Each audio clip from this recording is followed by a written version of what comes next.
Hello दोस्तों, एक बहुत ही इंपॉर्टेंट वीडियो जो आज मैं बनाने जा रहा हूं, ये उन बच्चों के लिए बना रहा हूं जो बच्चे अक्सर मुझसे पूछते हैं कि सर बहुत एंग्जाइटी हो रही है, सर परेशान हो रहे हैं, है ना, डिमोटिवेट हो रहे हैं, एग्जाम के सिर्फ 2 महीने रह गए, सर क्या करें, कुछ समझ में नहीं आ रहा है। तो बच्चों, मैं तुमसे कह रहा हूं, हाँ तुमसे, ध्यान से सुनना। जिस दिन तुमने ये ठाना था कि सीए में करना है, सीए करना है, सीएस करना है, एकदम आग लगी पड़ी थी, फिर धीरे धीरे धीरे धीरे ये आग क्या होती गई, ये आपके अंदर ये आग बुझती गई, बुझती गई, बुझती गई, और आज आप पूछ रहे हो कि सर क्या करना है। तो मैं आपको एक बच्चे की कहानी सुना रहा हूं, ध्यान से इस कहानी को सुनना। ये इन द ईयर 2017 की मैं कहानी सुना रहा हूं। एक बच्चा था जावेद नाम का, मैं उसका नाम भी बोल रहा हूं, ठीक है। सीलमपुर रहता था वो, और वो सीलमपुर से लक्ष्मी नगर, उस टाइम में लक्ष्मी नगर में क्लास लिया करता था, वो लक्ष्मी नगर पढ़ने आता था मेरे पास, और दिन भर वो कार की मैकेनिक का काम करता था, वो गाड़ियों में फिल्म लगाता था। 10 साल हो गए थे उसे पढ़ाई छोड़े हुए, और उसके अंदर एक जज्बा था, 10वीं करना चाहता था उस टाइम वो।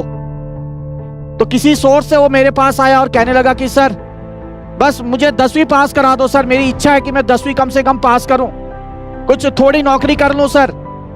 मैंने कहा पढ़ाई छोड़े हुए कितना टाइम हुआ? कह रहा सर 10 साल हो गया, क्या करूं? मैंने कहा पढ़ पाएगा 10 साल बाद? कह रहा सर बस आप आशीर्वाद दो, पूरा जज्बा है सर मेरे अंदर, मैं करूंगा, काम भी करूंगा, पढ़ाई भी करूंगा।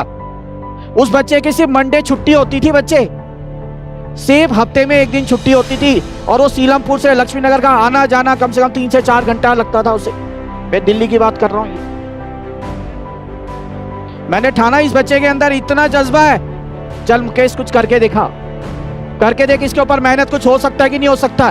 पहले उसको बोला बेटा लिख के दिखा, लिखना नहीं आता था उसको, पेपर पे कलम घिसाया पहले कुछ दिनों तक, कई हफ्तों तक लिखना प्रैक्टिस कराया। उसके बाद रात को मेरे पास रुकता था, मैंने कहा उसका जज्बा देखकर कहा सिर्फ मैंने, ये रात भर रुकता था। 3 महीने के अंदर उसने कम से कम 2 से 3 चैप्टर, 5 सब्जेक्ट में से 3 सब्जेक्ट उसने पूरे अच्छे तरीके से तैयारी करी।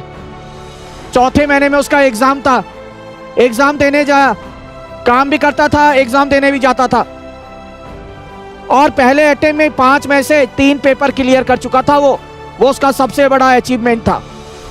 मैं ये सोच रहा था कि ये पॉसिबल नहीं है, नहीं हो सकता, इम्पॉसिबल वाली बात है। बट जब देखा उस बच्चे को कि 3 सब्जेक्ट में पास हो गया, इतना दिल खुश हुआ कि चल 2 सब्जेक्ट के लिए इसके ऊपर मेहनत कर। कंपार्टमेंट का एग्जाम दिया, उसमें भी अच्छे नंबर ले आया, और आज वही बालक दुबई, अबू धाबी में बैठा है। बच्चों, ये होता है जज्बा, जिसके पास कहते हैं कुछ नहीं है, ठीक है, और उसको देखकर मुझे आज भी मोटिवेशन आता है।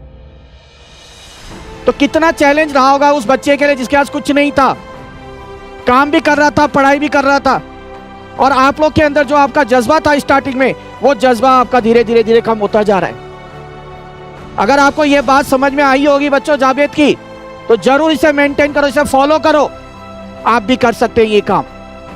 जहां आप 3 से 4 घंटे दे रहे हो, टाइम लेवल बढ़ाओ। अपने उस दिन को याद करो जिस दिन आपने सीए, सीएस, सीएमए का फॉर्म, एडमिशन फॉर्म भरा था, और जुड़ जाओ पढ़ाई में। हमेशा जब भी आप कुछ करने बैठो ना, अगर आपका दिल कहता है कि नहीं, मन नहीं कर रहा है, छोड़ दूं, एक बार जरूर जावेद की कहानी याद करना। डेफिनेटली कहीं ना कहीं आपका मन जो है पढ़ाई में जरूर लगेगा। आशा करता हूं बच्चों ये जो स्टोरी है, रियल स्टोरी, ये आपके समझ में आ ही गई होगी, ठीक है। इसको ध्यान में रखते हुए दिल लगाकर पढ़ाई करो बच्चों, दिल लगाकर, ठीक है, और दिन रात पढ़ाई करते रहो, ठीक है। और अपने मदर फादर, आपके पेरेंट्स के जो सर ऊंचा करो, जो उन्होंने सपना देखा है आपके लिए, वो सपना पूरा करो बच्चों, ठीक है। वीडियो पसंद आई हो तो ज्यादा से ज्यादा बच्चों तक शेयर जरूर करें।